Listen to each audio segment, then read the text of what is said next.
I put the skillet on the stove and turned the burner to medium heat. The oil sizzled, spreading a familiar aroma through the kitchen. I sliced the onions into thin half rings, methodically and carefully, as I had done for the past 50 years. My hands worked automatically, and my thoughts wandered somewhere far away from this spacious kitchen with granite countertops and fancy appliances. The sun was setting outside the window, coloring the sky over Del Mar in soft orange tones.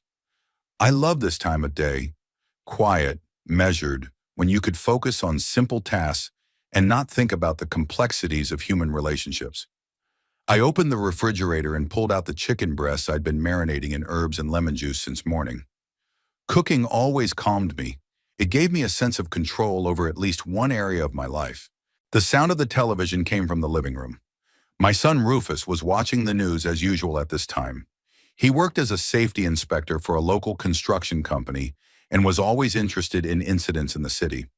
Sometimes I thought he was looking for a distraction from his own problems. Or maybe it was just the way he was used to spending his evenings silent, staring at the screen, avoiding conversation. The onions sizzled in the pan. They filled the kitchen with a sweet aroma. I stirred it with a wooden spatula and added a little salt. Evelyn didn't like oversalted food, though she rarely praised my cooking. In fact, she rarely praised anything in this house, especially if it involved me. 3 years ago, when I first moved in after Rosemary's death, my sister-in-law had pretended to enjoy my presence. Now even that pretense was gone. Footsteps sounded on the stairs as Evelyn came down from the second floor. She worked as an event coordinator for a company that organized corporate parties, and she often stayed late, sorting through paperwork at home. Tall, slender, with carefully styled chestnut-colored hair, she always looked impeccable. Even at home, she wore business blouses and skirts, as if preparing for an important meeting. This evening was no exception. She wore a strict white shirt and a dark pencil skirt, even though the workday was long over. "Barnaby, are you frying in that oil again?" Evelyn walked into the kitchen and wrinkled her nose at the frying pan. "I told you I was allergic to sunflower oil." I knew she wasn't allergic. It was just another nag. But I didn't feel like arguing. "Sorry, I forgot. Next time I'll use olive oil." "Next time, you better tell me what you're cooking. I could order takeout." She opened the cupboard and took out a glass, poured herself some water from the filter. Her movements were abrupt, nervous. The whole day at work must have been hard, though in recent months all of her days had been hard, at least when it came to dealing with me. Or maybe that was part of her new behavior too, finding faults in everything I did. "Is Rufus home yet?" I asked, even though I could hear the TV myself. He'd gotten in half an hour ago. He just sat down to watch his news. She sounded annoyed. Evelyn had been irritated a lot lately, at her husband, at work, at me, especially me. I turned the chicken breasts in the pan and seasoned them with black pepper. The meat sizzled appetizingly. "How much longer are you going to cook?" Evelyn looked at the clock. "It's past 8 o'clock and you've just started." 15 minutes, no more. The garnish is almost done." I nodded at the second burner, where the rice was cooking in a pot. Evelyn sighed unhappily. She always found a reason to be unhappy, even when I cooked dinner for free, bought groceries with my own money, and cleaned up the dishes. "I could cook something myself if you're in a hurry," I added softly. "After hours." "Thank you, of course, but I prefer to rest properly." The hint was transparent. I don't have any working day. I sit at home and have fun. Although my online carpentry courses were generating a good income. However, Evelyn knew little about it and was not interested. To her, my job wasn't a real job because I didn't travel to the office and didn't socialize with my coworkers. She walked into the living room and I heard her say something to Rufus. I couldn't make out the words, but the tone wasn't happy. Something about the neighbors. Something about the loud music I was supposedly playing during the day, even though I had hardly listened to music in the last few months. My son answered something briefly, almost mumbled, then silence again, with only the voice of the TV host disturbing the peace of the house. I turned off the stove and began putting food on plates. The white porcelain plates were from the set Rosemary and I had gotten for our wedding. Evelyn had wanted to buy a new set, a modern one, but I'd asked to keep the old one. One of the few things in this house that reminded me of my old life. Of the times when there was warmth and understanding around this table, when my wife and I hosted guests and laughed late into the night. "Dinner is ready," I called out. They didn't come at once. Rufus appeared first, tall, thin, in a crumpled shirt and dark pants. In his 42 years, he looked tired and aged. Gray on his temples, deep wrinkles around his eyes. The job of a safety inspector required constant tension, responsibility for people's lives. At home, he had his own problems that he preferred not to discuss. "Hi, Dad," he said, sitting down at the table. Evelyn took her usual seat across from her husband. I sat on the side as a guest. I'd bought the house 20 years ago, when I'd worked as a construction foreman. But now I felt like a guest, and an unwanted one at that. This feeling grew stronger day by day, with every displeased look from Evelyn, with every awkward silence from my son. We ate in silence. Rufus chewed slowly, thoughtfully, as if he were trying to digest not only the food but also the day's experiences. Evelyn was picking at the rice with her fork, pretending to eat but actually swallowing almost nothing. Her appetite had deteriorated noticeably lately, or she just didn't want to eat what I was cooking. "How are things going at work?" I asked my son. It was okay. We were checking out the new shopping center on Main Street. Lots of violations as usual. Rufus sounded unenthusiastic, as if he were talking about something distant and uninteresting, rather than about his work. Though he used to love to share professional stories, to talk about interesting objects and complicated inspections. "What about you?" I turned to Evelyn. "We booked a banquet hall for a corporate party in December. 200 people." She answered dryly, not lifting her eyes from her plate. The conversation was clearly not going well.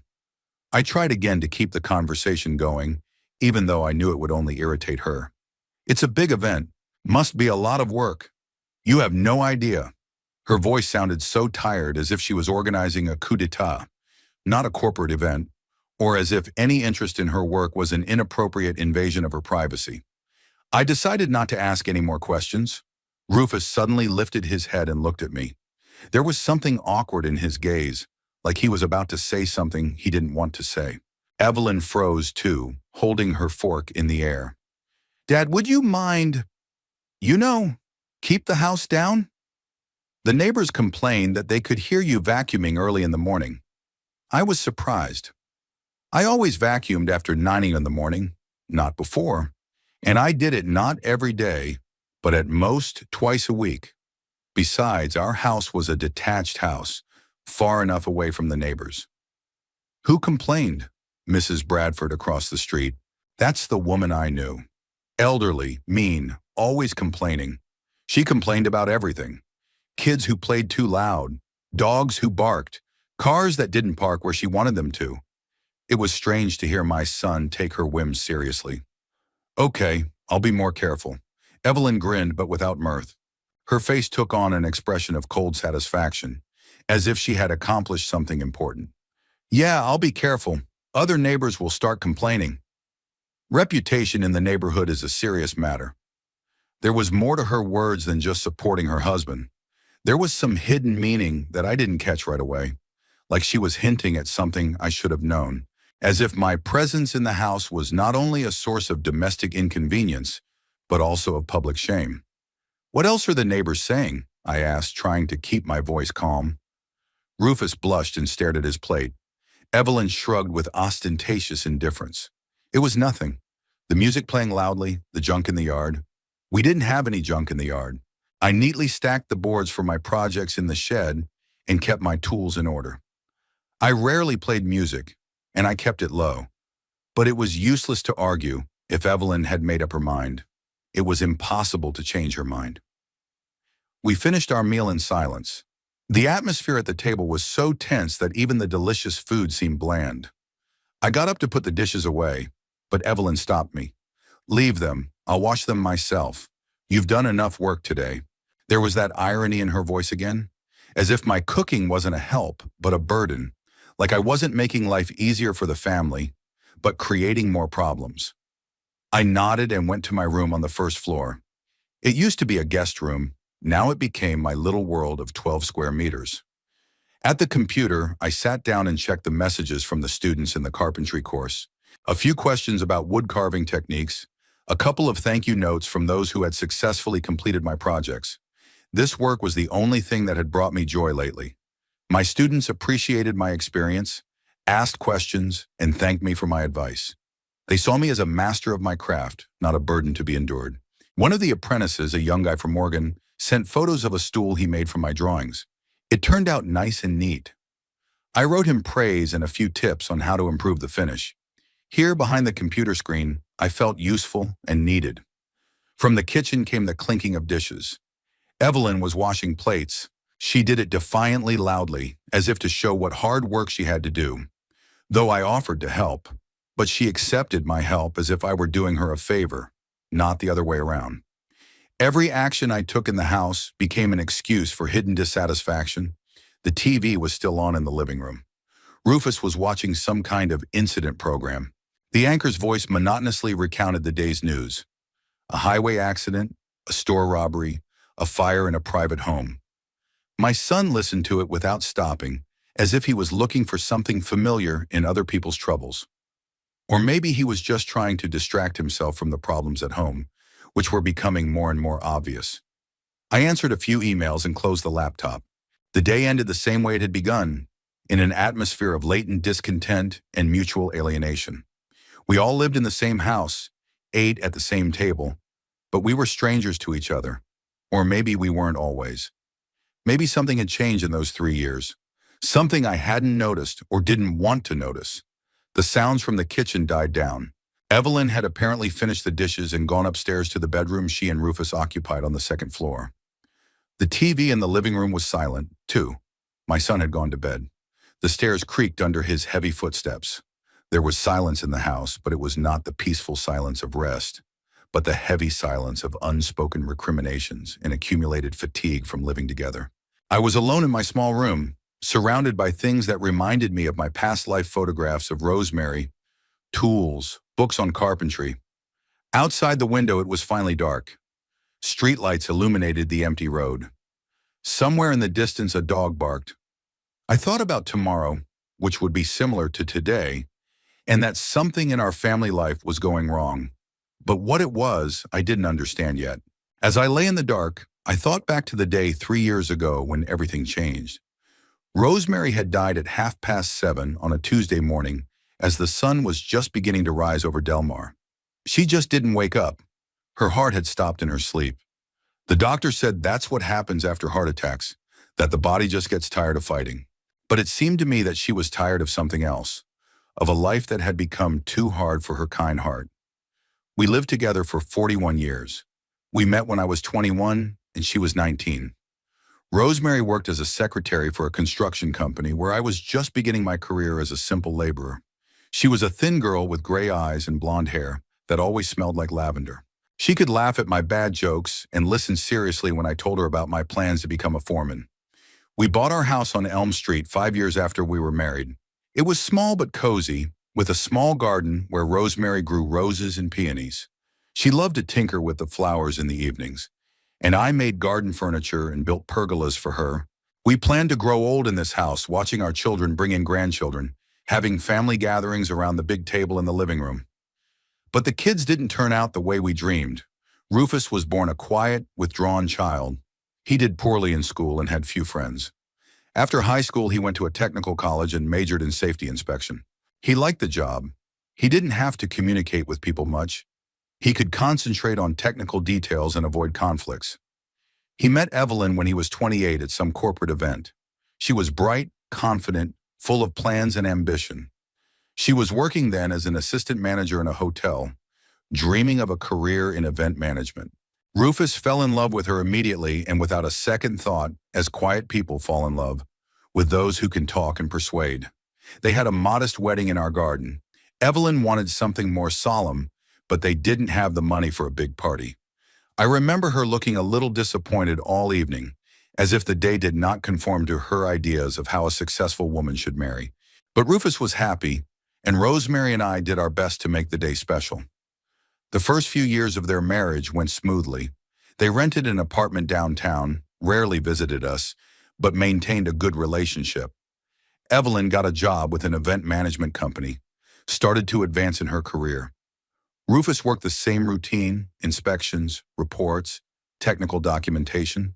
They seemed content with each other. That all changed when they decided to buy a house. Evelyn found a mansion in an upscale neighborhood, but the price was exorbitant for their income. They asked us to help with the down payment. Rosemary was hesitant. It was a big sum. They would have to take out a loan against our house. But I agreed. I wanted to help my son. I wanted him to have a normal family life in a beautiful house. We took the loan and gave the money to the young people. They bought the house of their dreams, a 2-story with a large living room, 3 bedrooms, and a modern kitchen.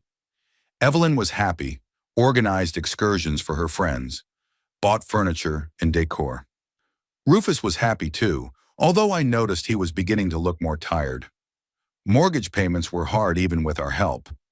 Rosemary became ill a year after they moved in. At first, it was just bouts of weakness, dizziness. Doctors talked about stress, overwork, prescribed vitamins, and rest, but her condition gradually worsened. Chest pains appeared, shortness of breath. A cardiologist diagnosed angina pectoris, and then the first heart attack occurred. Hospital, surgery, long rehabilitation. I almost never left my wife's side, took vacations at my own expense, hired caregivers. Medical expenses were enormous. Insurance didn't cover everything. I had to sell the workshop I'd rented for carpentry projects and spend all my savings. Rufus and Evelyn helped as much as they could, but they had their own financial obligations. Rosemary lived another 2 years after her first heart attack. Good days were followed by bad, hope by despair. She tried not to show how hard it was for her, kept gardening, cooking my favorite meals, but I could see that she was tired of the constant battle with the disease, the endless medications and restrictions. In the last months of her life, the house on Elm Street began to seem too big and empty. Rosemary spent a lot of time in her bedroom, only coming down to eat and sit in the garden in good weather. It was hard for me to see the person with whom I had lived the best years of my life fade away. But I didn't realize that life without her would be even harder. After the funeral, I was left alone in a house full of memories. Everything reminded me of Rosemary. Her books on the shelf, the pictures on the wall, the flowers in the garden she had planted with her own hands. Friends advised me to sell the house and move to a smaller apartment, but I couldn't bring myself to take that step. It seemed that selling the house would be a betrayal of her memory. Rufus visited me every weekend for the first few months after the funeral. He'd come alone or with Evelyn, and they'd help with chores, cook dinner, try to keep the conversation going. But I could see they were uncomfortable. They didn't know what to say to a man who had lost his life partner, and I myself didn't know how to move on. A year went by. I learned to cook simple meals, keep the house in order, manage the garden. I started to give carpentry lessons online. It helped to distract from sad thoughts and brought a small income. But the house still seemed too big for one person. In the evenings, the silence became unbearable. That's when Rufus suggested I move in with them. He said there was a spare room on the first floor that they used as a study. Evelyn also supported the idea. She said that I would not be so lonely, and it would be nice for them to have an experienced person who could help with the household. The suggestion seemed reasonable. I sold the house on Elm Street, gave some of the money to Rufus to help pay off the mortgage early, and put the rest on deposit. I thought I would be useful to the young family, that I could take care of the house, cook, help with repairs. I thought it would be good for everyone. The move went smoothly. Evelyn was enthusiastic about organizing my room, buying new furniture, suggesting different arrangements. Rufus helped move things around and set up the computer for my online courses. The first weeks in the new house were pleasant. We had dinner together, watched TV, discussed plans for the weekend. But gradually the relationship began to change. Evelyn began to make comments about my habits. I get up too early, walk around the house too loudly, cook the wrong dishes for her. Rufus tried to smooth things over at first, but then he began to agree with her more and more. I felt like I was going from a welcome guest to a burden. 3 years in this house had taught me to realize that family life was more complicated than it looked from the outside.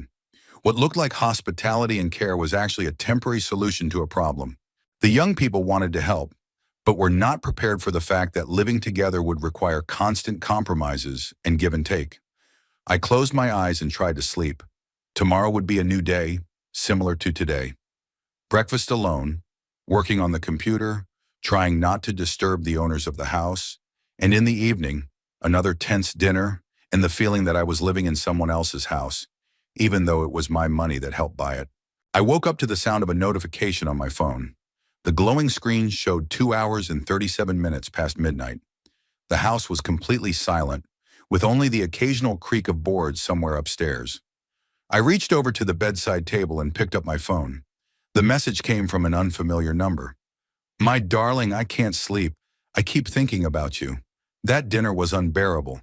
The old boar was cooking his bland food again and telling boring stories. Rufus, as usual, was silent and nodded at me. "Sometimes I think I'm going crazy in this house." I reread the message twice. Someone had gotten the wrong number. But the mention of dinner and my son's name made me wary. Could it refer to us? I scrolled down to the bottom of the message and saw that it had come from a group chat. There were 2 numbers on the list of participants, my number and another unfamiliar one. The second number differed from mine by only 1 digit. Apparently someone had inaccurately dialed the number and accidentally added me to the correspondence. I wanted to delete the message and block the number, but curiosity was stronger. Who is the old nerd? And why did the sender know my son's name? The phone vibrated again. A new message had arrived. "Baby boy is mine. I've already sold a few more of his things online. The antique clock went for $200 and the toolkit for $150. He didn't even notice it was missing. He thinks he just forgot where he put it. Old people don't have much memory, you know." I got cold. An antique clock. I had actually lost my grandfather's pocket watch a few months ago. I'd looked everywhere for it, asking Rufus and Evelyn if they'd seen it. Evelyn shook her head sympathetically and said that everyone gets absent-minded as they get older, and the toolkit disappeared last week. I thought I'd left it in the shed, but there was nothing there.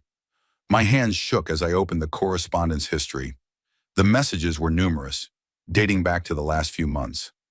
I started reading from the beginning. "Sweetheart, today my father-in-law made some nasty stuff with chicken. I had to pretend to eat it and then threw it in the trash. He took offense that I didn't eat enough. Rufus, of course, took his side. He says Daddy's doing his best for us. If my husband knew how tired I am of this trying. Baby, maybe you should talk to your husband. Explain that you're uncomfortable? You don't understand. Rufus idolizes his father, thinks we should be grateful for his help with the house, and I have to tolerate his presence and pretend to be the happy family daughter-in-law." I scrolled on.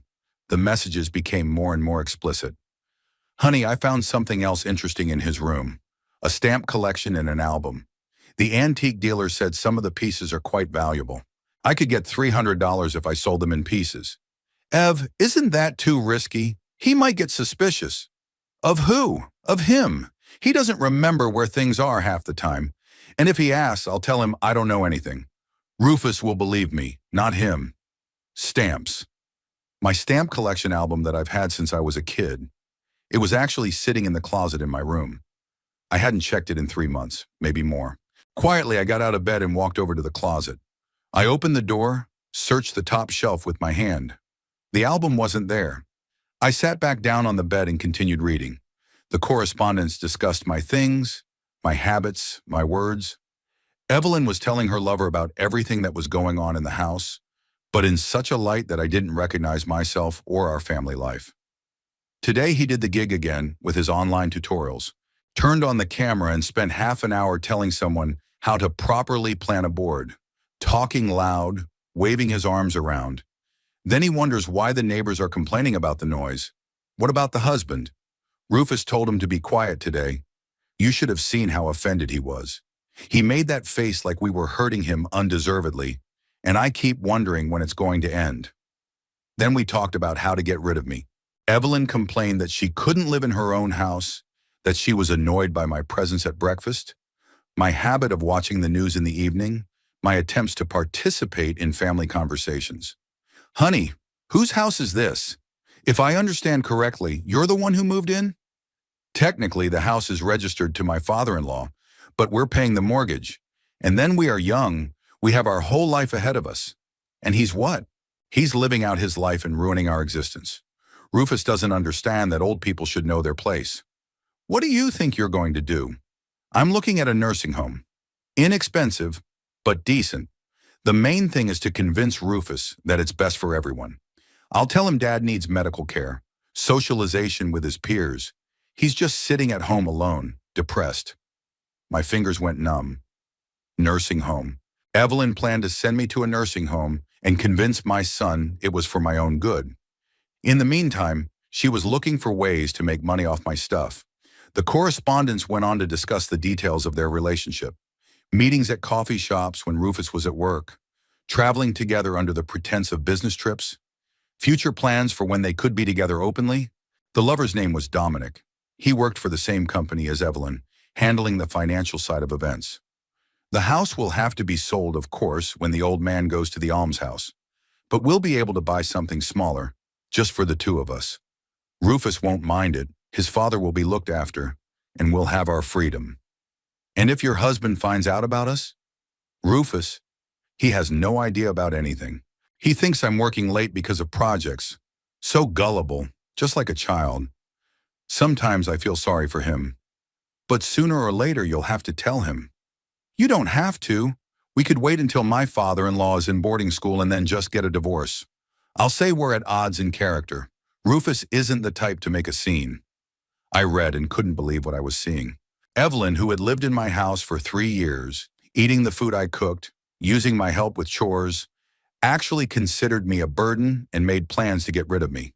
And my son was just a convenient husband to her, who provides a roof over her head and doesn't ask too many questions. The last messages were sent tonight after our dinner. Beloved, your Ev almost exploded at the table tonight. The old man started asking about my job again, acting like a caring father-in-law.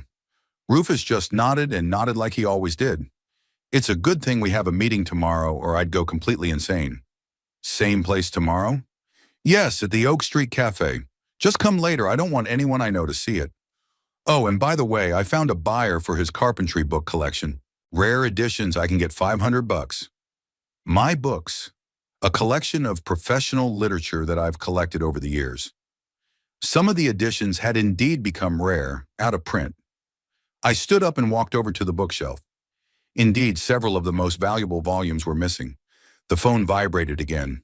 A new message. Good night, my good man. Tomorrow we'll discuss plans for the boarding house.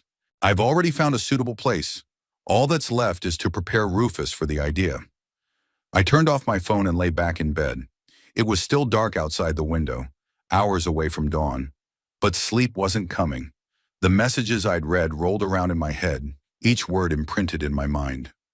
Evelyn and her lover were planning to destroy what I thought was my family, and I didn't even realize it. I thought about how I would proceed. I could just delete the correspondence and forget about what I'd read. I could continue to live as I had for the past 3 years, turning a blind eye to my daughter-in-law's coldness and my son's growing estrangement. But now that I knew the truth, it was impossible to pretend. In the morning, I woke up with a heavy head and a feeling that everything that had happened during the night had been a bad dream. But the phone was lying next to me, and phrases from Evelyn's correspondence with her lover came clearly to mind. I got up, washed my face with cold water, and tried to get my thoughts in order. I had to see if what I had read was true. At breakfast, Evelyn was especially sweet. She smiled, asked how I'd slept, even complimented my coffee. Rufus was in a hurry to get to work, but also seemed more relaxed than usual. They acted like loving relatives caring for an elderly family member. If I hadn't read the night's correspondence, I never would have suspected that something else was lurking beneath that mask. Barnaby, you look so tired, Evelyn said, pouring me a second cup of coffee. Maybe you didn't sleep well. I heard your phone beeping last night. I almost choked on my coffee. She heard the message notification. I wonder if she suspected something. It was some kind of ad. I deleted it right away. Oh, those spammers, she shook her head sympathetically. I can't live with them at all. Have you forgotten that I'm late today? We have an important meeting with a client. A client meeting. Actually, a date with Dominic at the Oak Street Cafe. I nodded, trying to keep my face calm. Of course I didn't forget. I'll have dinner ready for when you get back. After they left, I was alone in the house. Every room, everything looked different now. I saw not just the house I was living in, but a place where I was being ripped off and planning to get rid of me. I needed to check to see what else was missing from my belongings. I started with the bookshelf. Indeed, 7 books were missing, the most valuable publications on carpentry. Among them was a 19th century book on cabinet makers that I'd bought at an auction for $200 about 15 years ago. Antique dealers would now appraise it for much more. There was no stamp album in the closet, which I already knew about, but I checked the other shelves. Missing was the box of silver cufflinks my father had given me for my 18th birthday. Missing were an antique compass and an ivory-handled penknife, gifts from co-workers. Each missing item was small, insignificant, things I didn't use all the time and might not miss for months. Evelyn chose carefully what to steal to minimize the risk of exposure. And if I was looking for something, she was always ready with a sympathetic explanation about age-related absent-mindedness. I went into the living room and scrutinized the shelves of souvenirs and knickknacks. Missing was the ivory elephant statue Rosemary and I had brought back from our honeymoon. Also missing was a small vase of Venetian glass, a gift from my mother-in-law for our wedding anniversary. Small, beautiful things that are easy to sell online. In the kitchen, I checked the toolboxes. In addition to a set of chisels I already knew were missing, several other items were missing. An antique hammer with a wooden handle that my grandfather used. A rosewood level, a gift from the carpentry students. Small but valuable tools that collectors bought for good money. I sat down at the kitchen table and tried to calculate the damage. Just for the items I had determined to be missing, the amount was at least $1,000. How much more had been stolen that I hadn't noticed or remembered? Evelyn had been at it for months, maybe over a year. The other thing I wondered was, why hadn't Rufus noticed anything? Was my wife so adept at hiding her activities, or did my son simply not pay attention to my things? Or maybe he knew but kept silent. This thought was particularly painful. I picked up my phone and reread some of the messages from the correspondence. Evelyn wrote that Rufus believed her, not me, that he thought his father was an absent-minded old man who lost his own things. It appeared that the son had become his wife's ally against his own father without even realizing it. Around noon, I decided to check out the financial side of things. I had access to the shared family computer where the household records were kept. Evelyn kept records of expenses, and I occasionally looked at those spreadsheets to see what money was being spent on. When I opened the files, I found some interesting entries in the additional income column. For the last 6 months, there were amounts: $150 in March, $200 in April, $320 in May. In the comments was, selling unnecessary things. Unnecessary to whom? And who decided that these things were unnecessary? The next thing was even more curious. Under Evelyn's personal expenses, there were expenses that had never been there before. Restaurants, cafes, gifts, clothes. The amounts corresponded to the income from the sale of unnecessary things. It appeared that she was spending the money she'd gotten from stealing my things to have fun with her lover. One entry in particular caught my eye. Oak Street Cafe, $75. That was where she was going to meet Dominic tonight. Evelyn had been a regular at this establishment for the past few months, though she said she worked late at home. I printed out a few pages of financial records. If need be, it would be proof of her lying and stealing. I didn't know how I would use that evidence yet, though. I needed to think about what to do next. Around 2 in the afternoon, I sat in a chair in the living room and tried to analyze the situation calmly. 3 years of living together had accumulated a lot of small details that had seemed insignificant before. Now they were adding up to an unsightly picture. Evelyn had indeed often criticized my habits, but I had thought it was normal family friction. Now I realized that she was just looking for an excuse to make me look bad in front of my husband. Every misstep I made, every awkward word I said, was used to create the image of an annoying old man to get rid of. Rufus was gradually drifting away from me, but I attributed it to growing up and family worries. Now it was clear that his wife was methodically turning him against his father. Not directly, not overtly, but subtly, creating an atmosphere in which the son began to see his parent as a problem. The nursing home. It was the final part of Evelyn's plan. Convince Rufus that his father needed professional care, that he would be better off in a boarding house. and then sell the house, which technically belonged to me, and start a new life with a lover. Simple and cynical, but now I knew their plans. The question was how to use that information. I could talk to Rufus, show him the correspondence, explain what was going on. But would he believe me?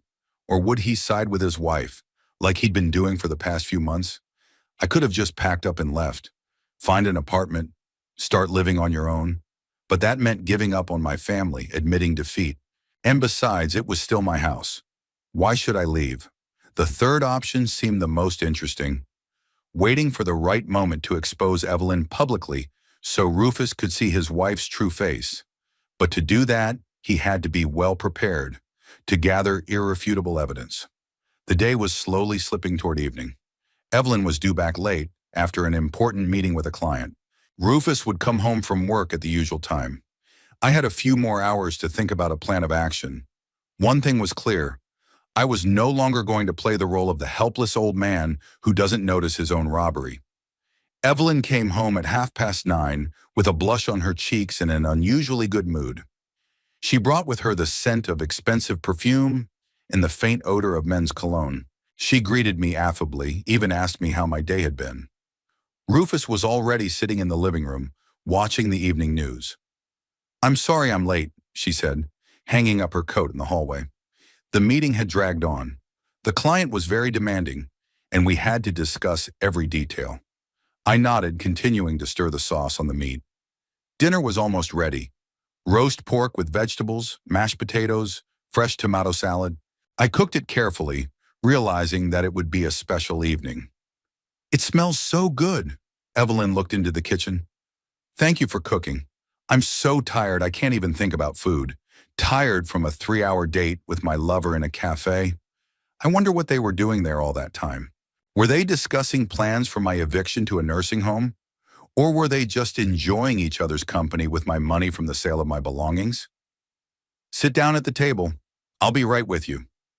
I set the plates, put out the utensils, put the napkins on the table. It was business as usual, but inside I was seething with restrained anger. I'd rehearsed this moment many times during the day, but now when it came, I felt strangely calm. Rufus came to the table in the same mood he'd always been, tired, a little detached. His job as a security inspector required constant attention, and he was usually mentally exhausted by evening. Tonight, too, there was a look of tension on his face, as if something was bothering him. "How are things going at work, son?" I asked, putting the meat on his plate. "It was okay. Park Avenue High School was inspected. A lot of fire safety violations." Evelyn cut off a piece of pork and tasted it. She wrinkled her nose just barely. "Barnaby, the meat's a little too salty, don't you think?" I specifically checked the salt before serving it. The meat was salted fine, but Evelyn couldn't pass up the opportunity to make a remark, especially after a pleasant evening with her lover, when the contrast between the two men in her life was particularly stark. "I think it's just right," Rufus said, but without much conviction. "You know you have no salt sensitivity." Evelyn smiled at her husband. "Men in general have poorer taste buds." A little sarcasm toward all men at once. Apparently the mood after the date was so good that she wanted to share her superiority with others. "And how was the meeting with the client?" I asked in an innocent tone. "Great. We discussed all the details of the corporate party. It's a very promising order that can bring the company a good profit." She spoke with enthusiasm, her eyes shining. Indeed, the meeting went well, but not quite as she said. "Shushaburwa, what restaurant did you meet at?" Evelyn froze for a second. The question was unexpected and too specific. "Not in a restaurant. At the office of a client company. Lie number 1. According to the correspondence, she was meeting Dominic at the Oak Street Cafe." "Oh, I see. What's the name of the company?" "Barnaby, why are you doing this?" Rufus looked up from his plate. "Dad, you're not going to check out Evelyn's work stuff, are you?" I could hear the irritation in his son's voice. He was protecting his wife from what he thought was my inappropriate curiosity. Just as Evelyn had planned, Rufus automatically took her side. "Just curious. I want to know what my sister-in-law is up to." "Your curiosity sometimes crosses the line," Evelyn said coldly. "I don't have to report to you every day at work." "Of course you don't. But it's strange that a simple question about the name of the company provokes such a reaction. The atmosphere at the table began to heat up. Rufus crumpled his napkin nervously, and Evelyn looked at me with ill-concealed hostility. "Dad, what's wrong with you today?" Rufus put down his fork. "You're acting weird. You're interrogating your wife over nothing." "Over nothing? I just want to know the truth about what's going on in my house." "Your house? Son?" Evelyn grinned. "That's an interesting way of putting it. We all live here together. It's our home together. It's in my name, and I have a right to know what goes on in it." Rufus turned red. He hated it when the question of home ownership came up in conversation. It hurt his pride, reminded him of his financial dependence on his father. "Dad, stop it.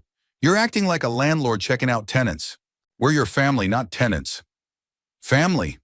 I put my fork down and looked at my son. "Family doesn't steal from each other. Family doesn't lie and make plans to get rid of inconvenient relatives." Evelyn turned pale.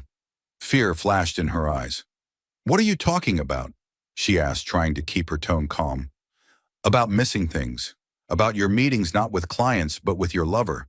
About your plans to send me to a nursing home." Rufus stared at me and at his wife in confusion. "Dad, what are you talking about? What missing things? What lover?" I pulled out my phone and opened Evelyn's correspondence with Dominic. "You want to know what your wife really did tonight? Listen to me." "Don't you dare!" Evelyn jumped up from the table. But I'd already started reading. "My darling, I can't sleep thinking of you.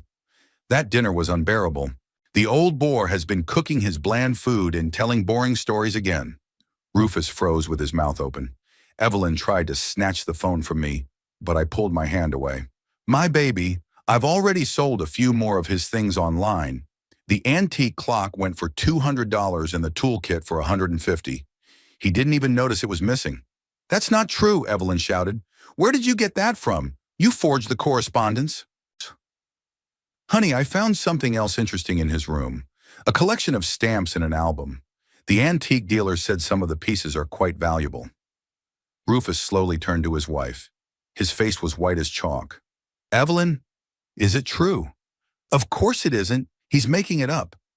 "Rufus, you know how suspicious he's been lately. It must be the mental changes of age." I continued reading. "The house will have to be sold, of course, when the old man goes to the almshouse. But we can buy something smaller, just for the two of us. Rufus won't mind it. His father will be looked after, and we'll have our freedom." "Enough!" Rufus pounded his fist on the table. "Dad, stop this play." But I could see the doubt in his eyes. Too many details in the correspondence matched reality. "What if your husband finds out about us?" "Rufus, he has no idea about anything. He thinks I'm working late on projects, so gullible, just like a child." Rufus turned even paler. Evelyn backed up against the wall. "That's a vile lie. Rufus, don't listen to him. He's trying to make us fight." "One last thing," I said calmly. "We have a meeting tomorrow at the Oak Street Cafe. Come later. I don't want anyone you know to see." I looked at Evelyn. "How was the meeting with the client at the company office?" Evelyn was silent, breathing heavily. Rufus looked at her, waiting for an explanation. "Ev, tell me it's not true."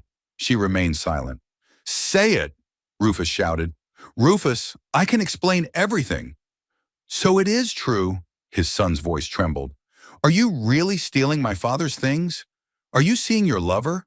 Planning to put Dad in a nursing home?" Evelyn lowered her head. Rufus slowly stood up from the table.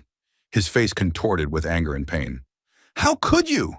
How could you do this to us?" "Rufus, listen to me." "No!" He swung his hand. "For 3 years you've made me think Daddy was becoming unbearable, that he was losing things, that he was hard to live with. And the truth is—" Rufus turned to me. There were tears in his eyes. "Dad, I'm sorry. I should have known. I should have protected you." The silence in the dining room lasted for several minutes. Evelyn stood against the wall, her face pale and her eyes darting from me to Rufus. My son sat at the table, resting his head on his hands. His shoulders were shaking. I calmly finished my coffee, watching their reactions. For 3 years, I'd been a problem for them to tolerate. Now they were the problem. "Rufus," Evelyn finally broke the silence. Her voice was quiet, pleading. "Please let me explain. It's not what you think." My son raised his head. His eyes were red, his face drained. In a matter of minutes, he had aged years. Not what I think. Ev, I heard you. Dad read your correspondence? You stole his stuff? You were seeing another man. You wanted to get rid of my dad. Yes, but you don't understand the conditions I had to live in. Evelyn's voice became hysterical. For 3 years, I tolerated his presence in our house. He interfered in our lives, criticized me, made me feel like an outsider in my own family. I put the cup on the saucer and looked calmly at my sister-in-law. I never criticized you, Evelyn. On the contrary, I tried to help around the house, cooking, cleaning, and you've been looking for a reason to complain from the start. Help? She laughed bitterly. You controlled our every move, interfering in our conversations, giving unsolicited advice. I felt like I was living under supervision, not a family. Rufus was silent, shifting his gaze from his wife to his father. There was a look of confusion in his eyes as he realized that he had been living in a world of illusion for years. What about stealing? He asked quietly. How can you justify stealing? Evelyn lowered her eyes. I didn't consider it stealing. Those things were just lying around. Barnaby didn't even remember them. And we needed money for, expenses. Restaurants with my lover, I added dryly. I've seen your financial records, Evelyn. Every dollar you got from selling my stuff, you spent on fun with Dominic. She flinched when she heard her lover's name. How did you know his name? From your correspondence. Interesting man, by the way. Works for your company, divorced, 2 kids. He plans to marry you as soon as you divorce Rufus. Rufus got up from the table abruptly. What? Ev, you were going to divorce me? Evelyn remained silent, looking at the floor. Her silence was more eloquent than any words. Answer me, Rufus shouted. Yes. She raised her head, anger flaring in her eyes. Yes, I wanted a divorce. Because our marriage had become a nightmare? Your father ruined our family. My father? Rufus shook his head. Ev, we ruined our family. You did. You lied. You stole. You cheated. And you dare blame Dad? He made me do it. Evelyn pointed her finger at me. If he hadn't moved in with us, none of this would have happened. I got up from the table and went to the window. Behind the glass was a dark street lit by streetlights, a quiet neighborhood where decent people lived. I wondered what the neighbors would think if they heard this conversation. Evelyn, I said without turning around, I moved into this house at your family's invitation. I sold my house and gave you the money to help with the mortgage. For 3 years, I cooked, cleaned, helped out around the house, and in return, I got lies and theft and plans to get rid of me. I turned to her. But that's not even the worst part. The worst part is that you turned my son against me, made him think I was a problem to be tolerated, destroyed the father-son relationship. Rufus sank back into his chair. Dad's right, Ev. You did turn me against him, always complaining about his behavior, finding faults in his every move, and I listened and agreed. Because you love me, Evelyn exclaimed. Or did. And you wanted me to be comfortable in our home. Our home? I grinned. The house is registered to me, Evelyn. Technically, you're guest here. But I never reminded you of that until you started making plans to sell my place. Evelyn sat back in her chair and covered her face with her hands. Her shoulders shook. But I wasn't sure she was crying out of remorse. More like anger and frustration over the failure of the plans. What's going to happen now? Rufus asked. His voice was tired, devastated. It depends on your decisions, I said calmly. And mine. I went into the living room, pulled the file from the desk, and returned to the dining room. Evelyn looked up, her eyes red. These are the deeds to the house, I said, placing the folder on the table. The certificate of ownership, the deed of sale, the certificates of no encumbrances. I own the house outright. Rufus nodded. He knew that, but now the fact of ownership took on a new meaning. I also have a printout of your financial records, Evelyn. Income from the sale of unnecessary items and the corresponding restaurant expenses. And, of course, correspondence with Dominic. Evelyn turned even paler. What are you going to do with it? Nothing for now, but I want you to understand, I have evidence of theft and adultery, in case I need to defend myself in court. Rufus flinched. In court? Dad, you want to sue us? Not you. Her. I nodded toward Evelyn.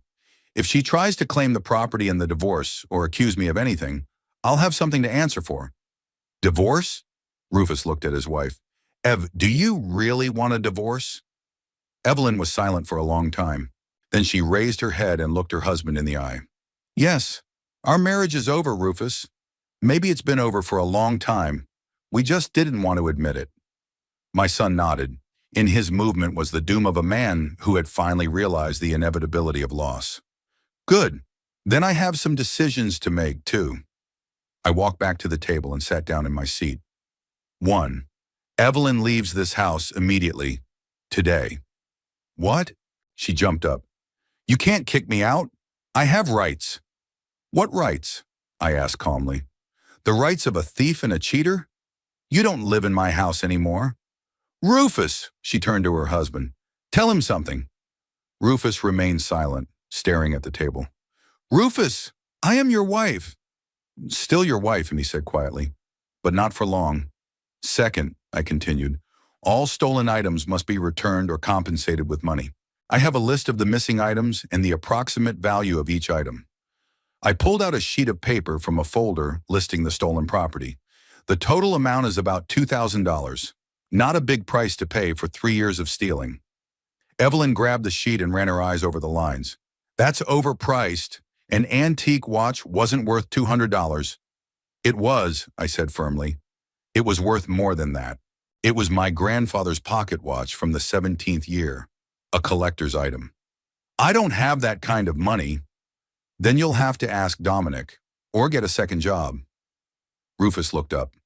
Daddy, what about me? Do I have to move out too? I looked at my son. In the last half hour, he'd gone from a confident family man to a confused man who didn't know what to do next. You're my son, and you can stay if you want. What if I want to leave with my wife?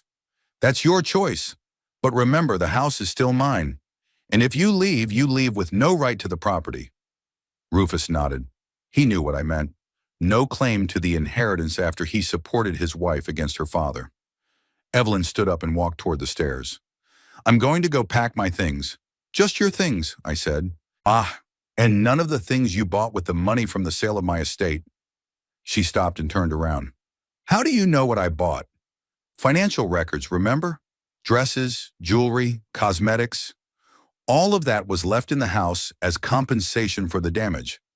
You can't take my personal belongings. I can if it was bought with stolen money. But I'm not a sadist, Evelyn. Take the clothes and the makeup, but the jewelry stays. She was going to say something, but Rufus stopped her. Ev, just pack your things. Don't make it worse. Evelyn went upstairs. Soon there were sounds coming from upstairs.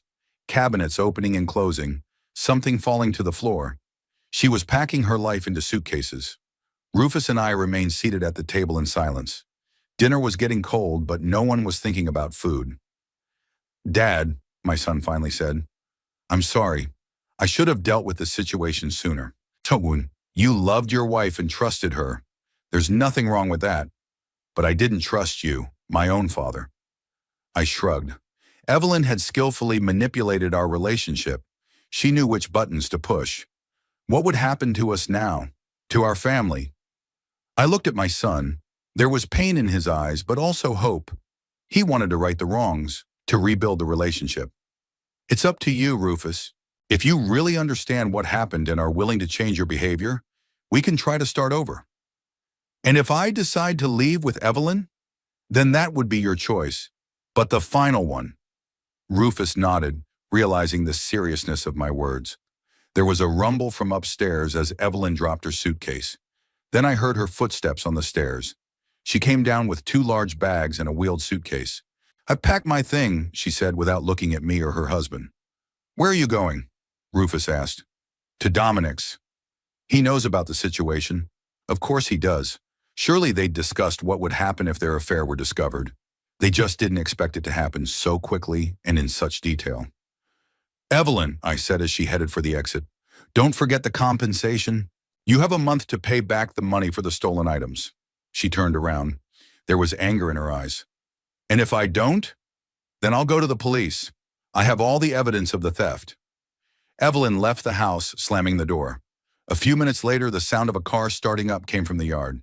Then silence. Rufus sat with his head down. "It's over," he said quietly. "No," I said. "The lies are over. The truth is just beginning." My son raised his eyes and looked at me. For the first time in months, there was no alienation or irritation in his gaze, just tiredness and a desire to figure out what to do next. "Would you like some coffee?" I asked. He nodded. I got up and went to the kitchen to put water on. It had been a hard day, but justice had been done. Now I had to decide how to move on with my life. The next morning, I woke up earlier than usual. The house was unusually quiet. No footsteps from Evelyn on the second floor. No hairdryer running. No sound of her voice. For the first time in 3 years, I felt like the house belonged to me again. Rufus was still asleep, and I decided not to wake him. Yesterday had been an ordeal for him. I made coffee and sat at the kitchen table with a notebook. I had to make a plan of action. Evelyn had left the house, but that was only the beginning. There were a lot of practical matters to deal with, from changing the locks to finalizing my son's divorce. The first thing I did was to call a locksmith and arrange for the locks to be changed. Evelyn had keys to the house, and I didn't want her to be able to return without permission. The locksmith agreed to come in an hour. Then I contacted a lawyer I knew from my days as a foreman. Dimitri Shepard specialized in family disputes and real estate matters. I explained the situation and asked to see him. "Barnaby, this is a serious case," the lawyer said. "If you have evidence of the theft and correspondence about the real estate fraud plans, we can build a strong case." "I don't need to punish her," I replied. "I just want to protect myself and my son from possible claims." "I understand. Let's meet tomorrow and I'll review the documents and make recommendations." Rufus came downstairs around 9 in the morning. His eyes were red, his face was gaunt. Probably didn't get much sleep last night. "Good morning, Dad." "Morning, son. There's coffee in the coffee maker." He poured himself a cup and sat down across from me. I was up all night thinking about what happened, trying to figure out how I could have been so wrong about someone. "Love often blinds you," I said softly. "You're not the first or the last person to misjudge a partner. But I wasn't just wrong about Evelyn. I was wrong about you, believing you were a liability instead of looking into the situation." The doorbell rang. It was the locksmith. I went to answer it, and Rufus stayed in the kitchen. It took about an hour to change the locks. The locksmith installed new deadbolts on the front and back doors and replaced the garage lock. Rufus watched the work in silence, realizing the symbolic significance of what was happening. The house was finally closing to Evelyn. After the locksmith left, we returned to the kitchen. Rufus looked thoughtful. "Dad, what if Evelyn tries to get her share of the house back through the courts?" "She doesn't have a share in the house," I answered calmly. "The house is in my name. The mortgage is in my name. Evelyn never owned it." "I know, but she can say that she invested money in repairs, improvements." "She can, but I have documentation that all major expenses came out of my accounts. Her contributions were minimal." Rufus nodded, but I could see something was bothering him. "Son, what's bothering you?" "I'm thinking about what happens when she realizes she's lost. Evelyn's not the type to give up without a fight." His words proved prophetic. Around noon, the doorbell rang. I looked out the window and saw Evelyn on the porch. She wasn't alone. A strange man in a suit was standing next to her, tall, trim, with well-groomed hair. It must have been Dominic. I opened the door, leaving the chain behind. "What do you want, Evelyn?" "I need to get something from the house, and I need to talk to you. Everything that belonged to you, you took yesterday." "Barnaby, let's settle this civilized," the man next to her said. "I'm Dominic Hartwell, representing Evelyn." "Representing? Interesting wording for a lover." "Evelyn has no more interest in this house," I replied, "and neither do you." "That depends on how you look at it." Evelyn tried to push through the door, but the chain stopped her. "For 3 years, I've lived here as a landlady. Put money into the place, took care of the house." "Stealing from the house," I corrected, "and made plans to sell it without the owner's knowledge." Dominic pulled a file from his pocket. "Mr. Cranwell, we're prepared to settle this amicably. Evelyn has no claim to the house, but she wants fair compensation for her investment in its improvement." I chuckled. "What investments? Buying curtains with stolen money?" "You have no proof of the theft," Evelyn said. The phone records could be fake. It could be, but the entries in your financial records are real, and the testimony of the antique dealers who bought my stuff from you is real. Evelyn's face turned pale. She hadn't expected me to scrutinize her activities so thoroughly. Besides, I added, I have an appointment with a lawyer. If you want to discuss anything, do it through a lawyer. Dominic frowned. Mr. Cranwell, why complicate things? We're offering a reasonable solution. Reasonable for whom? For the thief and her accomplice? Dad, what's going on? Rufus appeared behind me. Evelyn saw her husband and her face softened. Rufus, thank God you're here. Talk to your father. He's acting out of character. Inappropriate? Rufus stepped forward. Ev, you're the one who's been acting inappropriate for months or years. Rufus, you don't understand the situation. Your father turned you against me. My father showed me the truth, which I should have seen for myself a long time ago. Dominic stared at Rufus intently. Are you Evelyn's husband? My name is Dominic Hartwell. I know who you are, Rufus said coldly. I've read your correspondence with your wife. Dominic's face became tense. Ha, look, we didn't mean for it to happen this way. Like what? Rufus took a step toward his wife's lover. How did you plan to get rid of my father? How did you plan to sell his house? Rufus, stop it, Evelyn intervened. You don't realize the conditions I had to live in. What conditions? In a beautiful house with a caring father-in-law who cooked and cleaned? Where you didn't have to pay the mortgage because Daddy helped us with the money. Evelyn took a step back. Rufus, I can explain. If we talk in private. Explain what? How you sold grandfather's watch? How you planned to put your father in a nursing home? How you met your lover while I was working? Tears came to Evelyn's eyes. Rufus, please. We can fix this. Start over. With him? Rufus nodded at Dominic. Evelyn looked at her lover, then at her husband. There was confusion in her eyes. Yeah, I don't know. Maybe we could, Evelyn, Dominic took her hand. We've talked about this. You said the marriage was over. Rufus laughed bitterly. You see? Even he's not ready to let you go back to me. And you want to play on two fronts. No, I don't, Evelyn exclaimed. Au revoir. Rufus, give me a chance to explain. Evelyn, I said firmly, you have exactly 1 minute to get off my property. Otherwise, I'll call the police.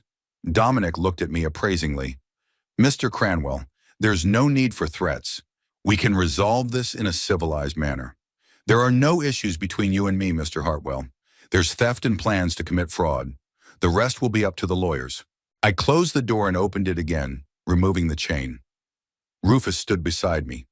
Evelyn, go away, my son said. There's nothing more for you to do here. Rufus, she held out her hands to him. Don't let your father ruin our marriage. You ruined our marriage, with your lies and your stealing and your cheating. Evelyn lowered her hands. A look of anger appeared on her face. All right, if that's the way you want it, that's your way. But remember, it's all because of him. She pointed her finger at me. Your precious daddy ruined our family. You ruined our family, Rufus said calmly. And the more you keep denying it, the worse you're making it for yourself. Dominic took Evelyn under his arm. Let's go, dear. There's nothing more for us to do here. No!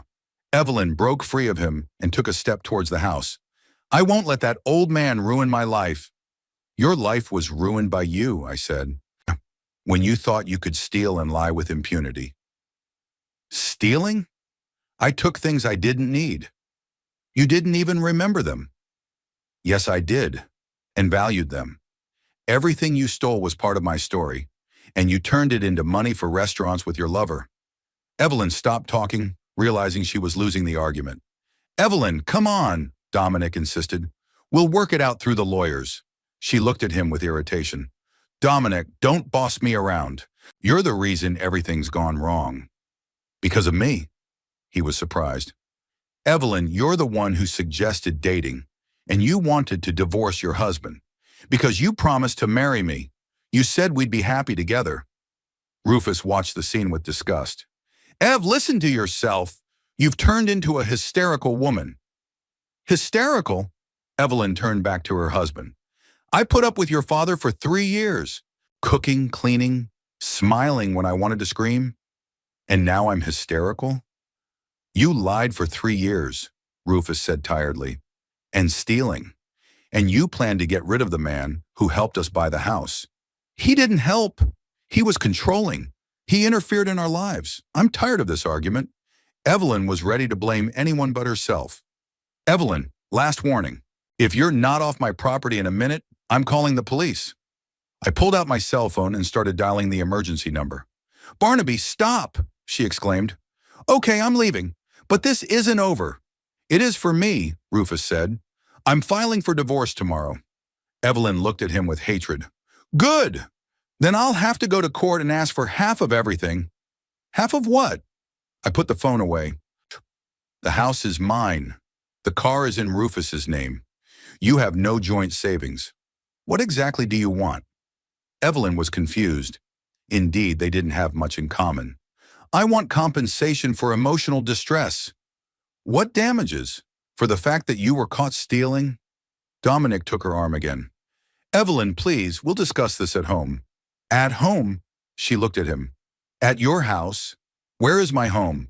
Your home never existed, I said. It was my house where you lived as a guest.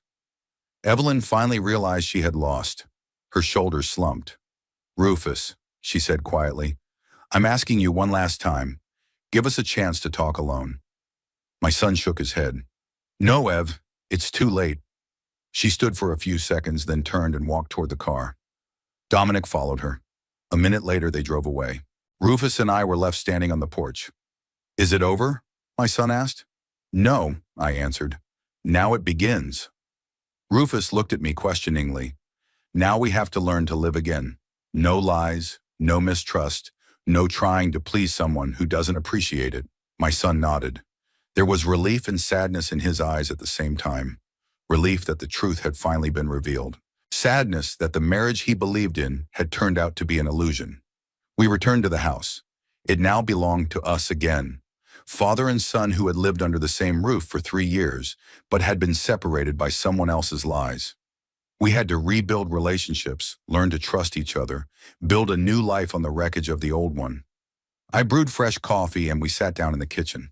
The sun was shining outside the window, illuminating a house where there was no more room for deception. It had been 6 months since the night I'd read Evelyn's correspondence with her lover aloud. 6 months was enough time for life in the Cherry Lane house to change dramatically. The house became a home again, not a battleground where every word could cause conflict. Rufus filed for divorce a week after his wife's revelation. The procedure went relatively smoothly. Evelyn tried to claim the division of property, but her lawyer quickly realized that the case is hopeless.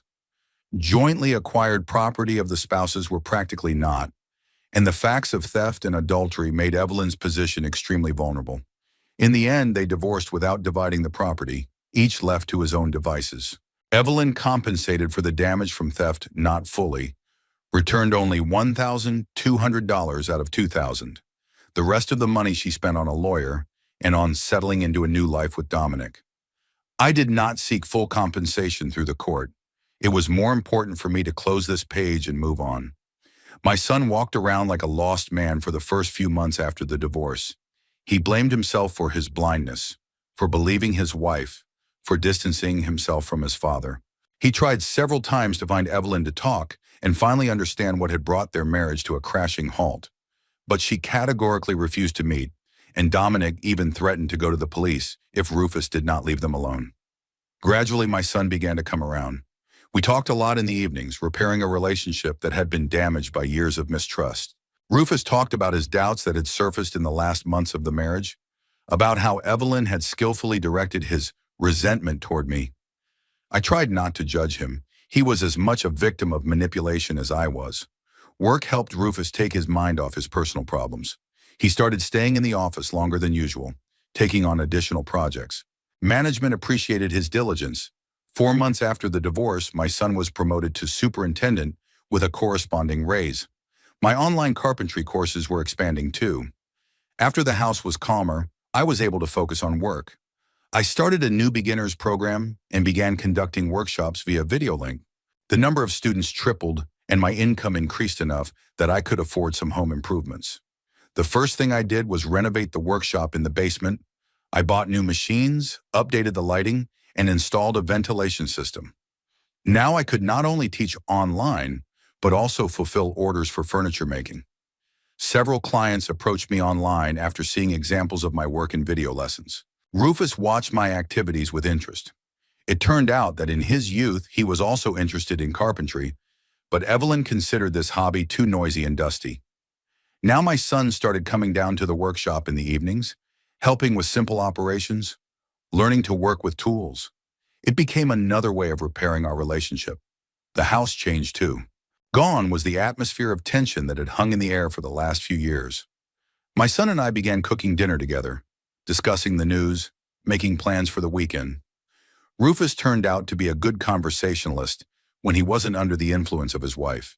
He had his own opinion about many things, which he had not expressed before, for fear of conflicts with Evelyn. The changes were also in the everyday details of life. I could cook the meals that my son and I liked without having to adapt to my daughter-in-law's whims. I could turn on music while working in the workshop without fear of noise complaints.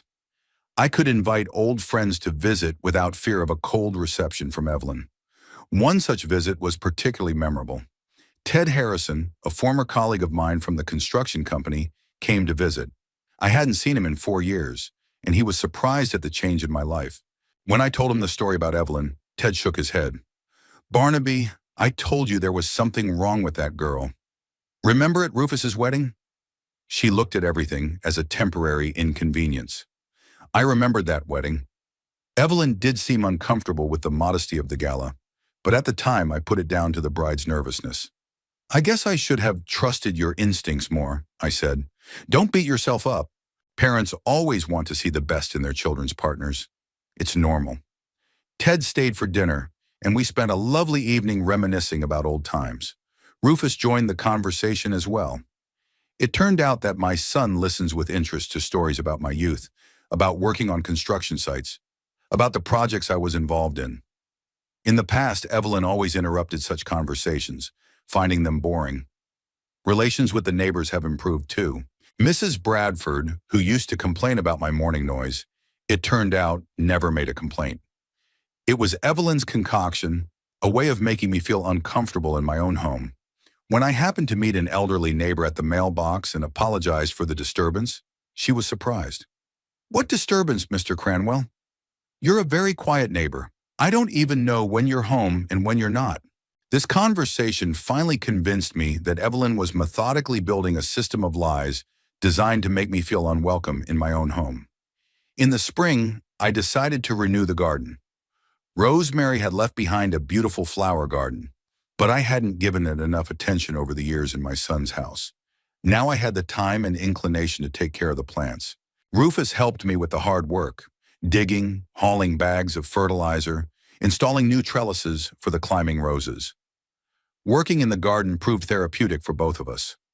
Rufus was gradually releasing the bitterness of the divorce, and I was releasing the resentment of years lived in an atmosphere of latent hostility. We didn't talk much while we worked, but this joint activity brought us closer together than long conversations. By summer, the garden was transformed. The roses I had planted in Rosemary's memory bloomed. There were new beds of annuals. Rufus built a small gazebo in the far corner of the property, a place to sit with a book or just think about life. Neighbors often stopped to admire our garden. Mrs. Bradford even asked for advice about her roses, which were not blooming well. I gave her fertilizer and explained the feeding technique. A month later, she brought us a cake to thank us for our help. These little things, good relations with neighbors, working together with my son, being able to do what I love without looking at other people's opinions, constituted a new quality of life. I realized that for the last few years, I had been living in constant tension without even realizing it. Now that the tension was gone, I felt 10 years younger. My online courses continued to expand. I launched a series of video lessons on antique furniture restoration. This proved to be a very popular topic. Many people wanted to restore family heirlooms or treasures found at flea markets. The income from the courses grew so much that I was able to invest some of the money in expanding the workshop. Rufus suggested we set up a second workshop in the garage, specifically for training purposes. We could hold face-to-face workshops for those who prefer group learning to online courses. The idea seemed interesting, and we began planning the remodeling of the garage. Working on this project gave us another opportunity for bonding. Rufus took a vacation and helped me with the renovation for 2 weeks. We installed additional windows for better lighting, ran a separate power line for the machines, and insulated the walls. By the end of the summer, we had a full-fledged training workshop with 4 workstations. I held the first group classes in September. 6 people signed up, 2 pensioners, a housewife, a college student, and 2 middle-aged women. The classes were held on Saturdays, lasting 4 hours with a lunch break. Rufus assisted me in the role of an assistant, making sure that safety procedures were followed and helping the students learn the tools. The success of the first group exceeded my expectations. All the students successfully completed the basic course and made their first projects, simple stools and shelves. 2 signed up for the advanced course. The local newspaper wrote a small article about my classes, after which a second group signed up. By the end of the year, my carpentry classes had become well known in town. I was getting orders not only for training, but also for furniture making. Several local interior designers began recommending me to their clients as a craftsman capable of creating unique pieces to individual designs. Rufus, too, has changed over the year. The divorce, painful at first, ended up being good for him.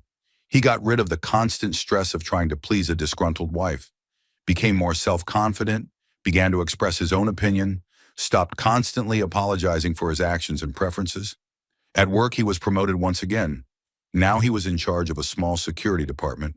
His salary increased so much that his son could afford some of the pleasures he had never dreamed of before. He bought a new car, joined a gym, and started learning French, simply because he had always wanted to. Rufus's personal life had not yet improved, but he was in no hurry to start a new relationship. He said that he wanted to first fully understand himself, to understand what mistakes he made in his marriage with Evelyn, so as not to repeat them in the future. Sometimes he met women he introduced to his colleagues or old friends, but he didn't build serious relationships yet. I like this caution from my son. Too many people throw themselves into new relationships immediately after a divorce, trying to numb the pain and loneliness. Rufus chose the wiser path of giving himself time to recover and rethink his life. As for Evelyn, we knew almost nothing about her. Once in a while, someone we knew would tell us that they had seen her and Dominic at a restaurant or a mall. They said they had moved to another part of town, that Evelyn had changed jobs. But no one knew the details and we weren't interested. The only time Evelyn tried to contact Rufus all year, it was in November, just before the first anniversary of their divorce. She sent a long email apologizing for the past and suggesting we meet to discuss things like adults. Rufus showed me this email. Evelyn wrote that she'd realized her mistakes, that her relationship with Dominic hadn't worked out the way she'd hoped, that she'd rethought a lot of things over the year. She suggested not to renew the marriage, but to just talk to close the painful subject and move on. "What do you think?" Rufus asked. I read the letter again. "I think she wants to know how you're doing. Maybe her own life hasn't turned out as well as she'd planned. So we shouldn't date? That's your decision, but think about it. What do you want to hear from her? And what can you say to her?" Rufus pondered his answer for days. In the end, he wrote a short and polite letter, thanking Evelyn for apologizing, but refusing to meet. He explained that he considered this page of his life closed and saw no point in opening it. Evelyn never wrote again. Winter brought new plans and projects. I decided to write a book on the basics of carpentry. Many students asked for systematized material that could be studied between classes. In addition, the book could be a good supplement to online courses.